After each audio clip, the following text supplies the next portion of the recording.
নমস্কাৰ মই সাজু আপোনালোকক জনাবলৈ পাই মই হসাকে খুশি হৈছো যে অহাকালি এটি বৰ সুন্দৰ গীত ৰিলিজ হ'ব কাৰ হাতত কাৰ জীৱন আৰু গীতটি এৰেঞ্জমেন্ট আৰু মিক্স মাষ্টাৰ কৰিছে মানস হাজৰিকাই সকলোৱে জানে তেখেতক ষ্টুডিঅ লহৰ ডিজিটেল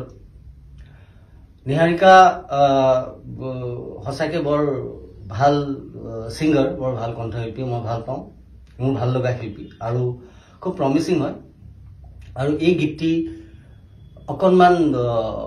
টু সাম এক্সটেন্ট অকনমান হটকে হয় অলপমান বেলেগ ধৰণৰ অফ দা ট্ৰেক প্লাস গীতটিৰ কথাখিনি খুব তত্ত্বগধুৰ বহুত ডেপথ আছে গীতটি শুনিলে গম পাব তাই গাইছে খুব সুন্দৰকৈ গাইছে নিহাৰিকা মেধি আৰু গীতটিৰ লিৰিক্স কৰিছে পল্লৱ দত্তই আৰু লিৰিকেল ভিডিও এটা খুব ধুনীয়াকৈ লিৰিকেল ভিডিও এটা কৰিছে আমাৰ ঋতুপৰ্ণ বৰা আৰু গিটাৰ বজাইছে গীতটিত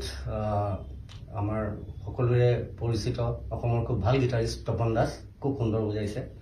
মানস হাজৰিকাৰ সংগীতটো সকলোৱে জানে এজ ইউজুৱেল খুব সুন্দৰ সংগীত নিহাৰিকাই খুব ধুনীয়াকৈ গাইছে খুব ভাল লগা গীত গতিকে আপোনালোকেও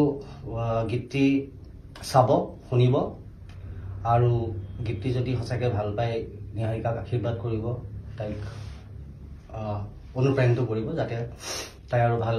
তেনেকুৱা ধৰণৰ কাম কৰি যাব পাৰে আৰু আমাৰ ফালৰ পৰা মোৰ ফালৰ পৰা আমাৰ মানস হাজৰিকা লহৰ ডিজিটেলৰ তৰফৰ পৰা নিহাৰিকালৈ আমাৰ সকলোৰে ফালৰ পৰা শুভকামনা থাকিল তাইলে তাই যাতে আৰু ভাল কাম কৰে আগুৱাই যায় ধন্যবাদ